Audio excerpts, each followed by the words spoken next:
नमस्कार, हमारे नए वीडियो में आपका स्वागत है। क्या आपको लगता है कोई ऐसा एक फूल है जो 26 साल वैसे के वैसा रह सकता है? क्या आपको ऐसे लगता है कि 26 साल के बाद भी एक ऐसा फूल जिस पर कभी भी किसी भी चीज़ का असर ना हुआ हो और 26 साल के बाद भी वो मुरझाने की बजाय वैसे के वैसा ही हो जैसा 26 साल पहले था? तो अगर आप इस चीज़ के पीछे का राज जानना चाहते हैं, अगर आप उस फूल के बारे में जानना चाहते हैं तो इस वीडियो को एंड तक देखना ना भूलिए। हमारे चैनल को सब्सक्राइब करें, वीडियो को लाइक करें और ज़्यादा से ज़्यादा लोगों तक इन्हें पहुंचाइए। तो जैसे कि मैंने कहा था कि सच में हमारे पास एक ऐसा फूल है जो पिछले 26 साल से हमारी पूजा में है और वो आज तक जिसको कोई भी कभी भी किसी भी प्रकार का वो मुरझाया नहीं है, वैसे के वैसा ही है जैसे 26 साल पहले था। तो ये क्या है वो मैं बताना चाहूँगा। तो जो भी संत महात्मा जो सिद्ध पुरुष होते हैं उनके हाथ में एक अलग सा जादू होता है। उनके हाथ से दी गई हुई जो भी चीज़ है उस पर कभी भी किसी भी प्रकार से समय का या फिर आजू बाजू के वातावरण का असर नहीं होता। इसी का एक अनुभव मैं आपके साथ शेयर करना चाहता हूँ। तो जब हम साधना मार्ग वगैरह सीख गए थे और बहुत सारी चीज़ें हमने अध्यात्म मार्ग में देखी थी, तो हमारे गुरु के साथ हमारा बहुत आना जाना रहता था। हमारे जो गुरु थे वो अत्यंत सिद्ध थे, जैसे सूर्य विज्ञान है, चंद्र विज्ञान है और न जाने अद्भुत स्पर्शदायिनी रोगनाशक विद्या है, जैसी कितनी ही विद्याएं उन्हें आती थी। यहाँ तक कि नक्षत्र विज्ञान है, वो यहाँ से ही बैठकर हजारों किलोमीटर दूर बैठे हुए इंसान के बारे में जैसे कि तैसे बता देते। वो यहाँ से एक जगह खड़े होकर सामने की जो कोई भी वस्तु हो उसका पूरा का पूरा डिटेलिंग कर देते। उस पेड़ पर अगर वो मानो 100 फीट पे एक पेड़ है तो उसके ऊपर चींटियाँ कितनी है ये भी बता देते। तो उनकी कुछ अलग ही स्थिति थी। उनका पूरा का पूरा जब भी कोई इंसान उनके तरफ आना शुरू कर देता तो वो पहले ये बता देते कि उनके यहाँ पे कौन आ रहा है, वो कब आने वाला है, उसका नाम क्या है, उसकी जन्म पत्री क्या है और बाकी की सारी चीज़ें। एक बार तो ऐसे हुआ था कि उनके पास एक इंसान पत्रिका लेकर आया था और जैसे ही उसने पत्रिका हुआ था तो मुझे आश्चर्य लगा ऐसा कैसे हो सकता है। तो उन्होंने मुझे एक महात्मा के पास भेजा और उनसे काल और समय पर विजय का महत्व जानने के लिए मैंने उनको पूछने के लिए बोला। तो मैं वहाँ पे चला गया। बद्रीनाथ केदार के यहाँ पे थोड़ा आगे जाकर वो रहते थे। तो मैं वहाँ पे गया, मेरे साथ और 2 शिष्य भी थे, उनकी भी सिद्धि बड़ी कमाल की थी। उन्होंने भी पहले ही हमारे नाम वगैरह लिख कर रखे थे और बहुत सारी चीज़ें हमारे बारे में पहले से ही उन्होंने लिख कर रखी थी। जैसे कि उन्होंने जाते ही बताया हम कहाँ कहाँ पे रुके, कौन से लोगों से मिले, जैसे कि हम उनके बारे में क्या सोच रहे थे। ऐसी न जानी कितनी ही बातें उन्होंने हमें ऐसी की ऐसी बता दी। और ये छोड़कर वो हम उनसे क्यों मिलने जा रहे हैं ये भी उनको मालूम था। तो उन्होंने बोला कि सच में आप एक चीज़ बताओ, क्या सच में ऐसा होता है कि हमारे शरीर के ऊपर, मन के ऊपर, किसी भी वस्तु के ऊपर काल का प्रभाव हमेशा होता ही है? तो हमने बोला कि हाँ, हर किसी चीज़ पर काल का प्रभाव होता है। इसी वजह से जब भी हम एक पेड़ लेते हैं तो उस पेड़ को पहले छोटा होता है, बाद में बड़ा होता है, बाद में मुरझा जाता है और बाद में नष्ट हो जाता है। यही इस सृष्टि का क्रम है। तो उन्होंने सबसे पहले बोला कि तुम्हें क्या लगता है कि हमारी उम्र क्या है? तो हमने उनको बोला कि गुरुजी आपकी उम्र तकरीबन 60 से 70 साल होगी। तो वो हंसकर बोले कि नहीं है, 60 से 70 साल से भी ज़्यादा है। तो उन्होंने उनकी उम्र तकरीबन 225 ऐसी हमें बताई। तो 225 साल का वो आदमी या फिर वो महात्मा हमें दिखने में एकदम 50 या 60 साल के लग रहे थे। तो ये परिवर्तन किस तरीके से आया? तो जब तक आपको एक योगा का विशिष्ट प्रकार का काल ज्ञान प्राप्त नहीं होता, तो काल ज्ञान को जो योगी प्राप्त कर लेता है उसकी जो उम्र है वो इतनी बढ़ जाती है कि आप यकीन नहीं मानोगे। इसीलिए हमारे भारत में 200, 500, 1000 साल तक जीने वाले लोग थे। तो उस प्रकार उन्होंने हमें बताया। मैं जिन महात्मा की बात कर रहा हूँ उन्होंने आगे चल के अपना देह समर्पण कर दिया, परंतु ऐसी सिद्धियां बहुत सारे लोगों के पास रहती है।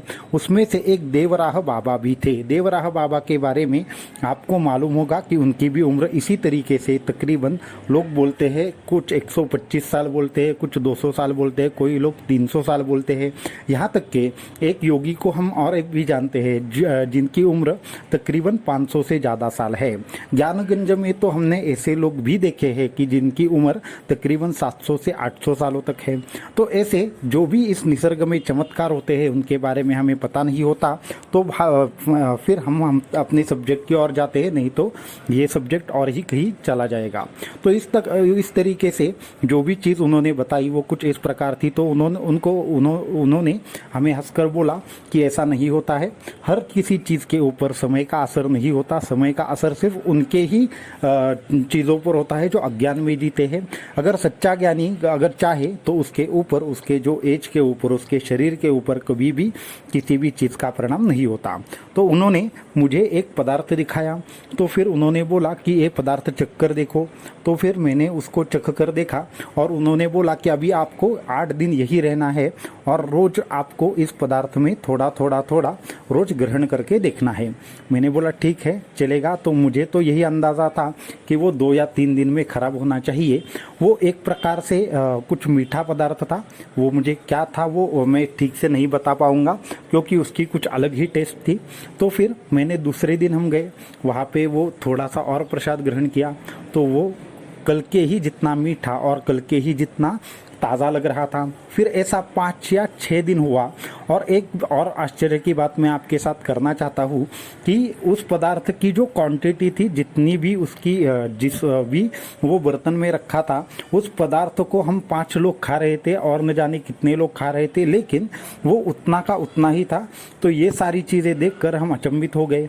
स्वामी जी के पास और एक सिद्धि थी, वो अपने एक छोटे किसी बर्तन में वो गंगा जल रखते थे। तो वो गंगा जल जो भी आता था प्रसाद स्वरूप उनको दे देते थे, परंतु वो कहीं पे भी आते जाते नहीं थे, परंतु उस बर्तन में जो गंगा जल था वो जो के तो बना रहता, कभी भी कम नहीं होता। ऐसी न जाने क्या क्या सिद्धियाँ उनके पास थी। तो फिर उन्होंने 8 दिन के बाद हमें बोला, देखो ये प्रसाद देखो, अभी इसको हमने बदला भी नहीं है, आपकी आंखों के सामने है। तो ये सारी चीज़ें देखकर हम एकदम आश्चर्यचकित हो गए और न जाने हमें सूझा भी नहीं कि ये कैसे हो सकता है, क्योंकि अभी तक ऐसा चमत्कार कभी अपनी आंखों से देखा नहीं था और तब तक ऐसी बहुत सारी चीज़ें थी। तो हम इतना ज़्यादा तब तक अध्यात्म का ज्ञान नहीं था, तो हमें सामान्य लोगों के जैसे उन पर थोड़ा हमें संदेह हुआ। हमने बोला कि गुरुजी क्या सच में ये ऐसा ही है? आपने अभी तक 8 दिन हुए लेकिन इस पर कोई भी किसी भी प्रकार के चीज़ का असर नहीं हुआ, इसमें क्या राज है? तो उन्होंने बोला वही राज है जो मैं तुम्हें, उस पर हम महारत हासिल कर ले तो हमारे ऊपर से काल का जो भी प्रभाव है वो पूर्णतः नष्ट हो जाता है। इसी प्रकार एक इंसान हजारों सालों तक जिंदा रह सकता है, उसकी उम्र भी घटती नहीं है। उसके उम्र पर तो छोड़ दो, उसके आजू बाजू के चीज़ों के ऊपर भी काल का जो प्रभाव है वो होना बंद हो जाता है। तो इसी तरीके से उन्होंने बहुत सारी चीज़ें बता दी। फिर मैंने बोला कि ये सिद्धि कौन से प्रकार की है, या फिर ये सिद्धि का क्या नाम क्या है, या फिर इसकी साधना किस तरीके से की जाती है। तो उन्होंने जो मुझे बताया मैं आपके साथ शेयर करना चाहता हूँ।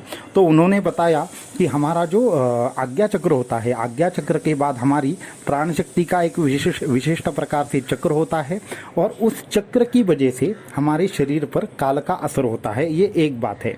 दूसरी बात है कि हमारे शरीर में जो अणु रहते हैं उनके ऊपर ग्रेविटेशन का जो प्रभाव रहता है वो साधना मार्ग से कम हो जाता है और हम क्या होते हैं, साधना की वजह से धीरे धीरे हवा में उठने लगते हैं। तो ये जब प्रक्रिया होती है तो हमारे शरीर का जो अपान वायु है, प्राण अपान समान उदान, ये जो उदान वायु है, उस उदान वायु पर अगर आप प्रभुत्व हासिल कर ले तो आपके ऊपर जो भी ये काल का प्रभाव होता है वो नष्ट हो जाता है। और इन 2 तरीकों से आपको क्या होता है, एक विशेष सिद्धि प्राप्त होती है कि जिसके वजह से आपके आजू बाजू जो भी चीज़ें रहती है उसके ऊपर काल का जो प्रभाव है वो नहीं होता, या फिर वो अनेकों सालों से या फिर बहुत दिन तक वैसे के वैसी चीज़ रह सकती है। तो फिर उन्होंने एक चमत्कार हमें दिखाया। उसके बाद उन्होंने अपने पास का एक उन्होंने पूछा सबसे पहले कि तुम्हें क्या पसंद है या फिर हमारी तरफ से आपको क्या चाहिए। मैंने बोला कुछ भी नहीं स्वामी जी, मुझे एक फूल चाहिए जो मैं हमेशा अपने पास रखूं। तब जाकर उन्होंने मुझे वो फूल दिया और बोला हमेशा ये पूजा में रखना, ये कभी भी खराब नहीं होगा। और आज 26 साल हो गए उस घटना को, तब से आज तक मैं देख रहा हूँ कभी भी वो फूल मुरझाया नहीं है और न ही उस पर किसी भी प्रकार के समय का असर हुआ है। सिर्फ एक ही बात हुई, जब उन्होंने उनका देह त्याग दिया तो उसके बाद उस जो फूल था उसमें जान ऐसी नहीं दिख रही थी, जैसे मानो जब तक वो अपने शरीर में थे तो तब तक वो फूल एकदम ऐसा लगता था जैसे खेतों से तोड़ कर लाया हूँ।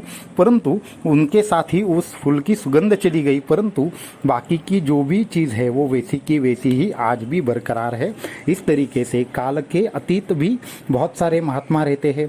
ये सब बातें देख कर हमें गुरुचरित्र का एक प्रसंग याद आ गया कि जब नरसिंह सरस्वती जी ने अपना समाधि अवस्था लेने की सोची तो उन्होंने क्या किया, अपने 4 जो मुख्य शिष्य थे उन चारों शिष्यों को लेकर एक जगह पर चले गए और उन्होंने करदली वन में जाने का उनका निश्चय कर लिया। और फिर सब शिष्य परेशान हो गए। तब उन्होंने कहा कि आप फिक्र मत कीजिए, मैं गुप्त रूप से हमेशा आपके साथ रहूँगा, गाणगापुर में रहूँगा। और फिर आपको क्या करना है, आपको सिर्फ यहाँ पे इंतज़ार करना है, हम आपके लिए फूल भेज देंगे, 4 फूल भेज देंगे। तो जब वो दूसरे किनारे पर पहुँच गए तो उन्होंने देखा कि अपने आप ही 4 फूल थे, जो जवा के फूल थे, वो अपने आप ही उनके पास आ गए। तो फिर जब वो 4 फूल उनके पास आ गए तो उन्होंने पानी से निकाल दिया और तब जाकर तकरीबन 40 या 50 सालों तक वो चारों के चारों फूल जिन शिष्यों के पास थे उनके पास वैसे ही थे। और आगे जाकर उन्होंने जो सिद्ध थे, जो नरसिंह सरस्वती स्वामी महाराज जी के जो भक्त थे, तो उन्होंने वो फूल अपने शिष्य को दिखाया और वो तकरीबन 50-60 सालों तक वैसा ही था जैसे कि उन्होंने दिया था। तो ये एक दिव्य प्रकार से चमत्कार है। हमने ऐसी चीज़ें और भी देखी है। एक जगह पे एक महात्मा ने हमारे जो एक हमारे साथ ही जो पढ़ते थे तो वो हमारे गुरु बंधु को एक फल ऐसा दिया था, तो उस फल को उन्होंने वैसा ही रखा। वो देखना चाहते थे ये कब खराब होता है, लेकिन तकरीबन 4 साल तक वो फल वैसा का वैसा ही था। एक दिन सपने में दृष्टांत हो गया और उन्होंने वो फल क्या किया, नदी में समर्पण कर दिया। ऐसा उन्होंने क्यों किया ये हमने नहीं पूछा। उसके साथ में ही ऐसी अनेकों घटनाएं हैं कि जिनमें ऐसा काल के अतीत ज्ञान वाले लोग हमें मिलते हैं, मिले हैं और आगे भी मिलते रहेंगे। तो इसी प्रकार ये 26 साल से ये इस फूल को हम देख रहे हैं, सोचा से बयान नहीं की जा सकती। और ऐसे ही अनेकों महात्माओं से हमारा जो भारत देश है वो समृद्ध हो गया है। यही ज्ञानगंज का ज्ञान है और हमारे जो सिद्ध परंपरा है उसकी भी विशेषता है। तो ऐसे ही विविध प्रकार के ज्ञान के लिए, ज्ञान के पूर्ण वीडियोस के लिए हमारे चैनल को सब्सक्राइब करें, वीडियो को लाइक करें। अगर आपको ये वीडियो पसंद आ रहा है तो इसे ज़्यादा से ज़्यादा शेयर करें। तो आज के वीडियो में इतना ही। अगले वीडियो में और कुछ इंटरेस्टिंग बातें आपके लिए लेकर आएंगे। अवधूत चिंतन श्री गुरुदेव दत्त।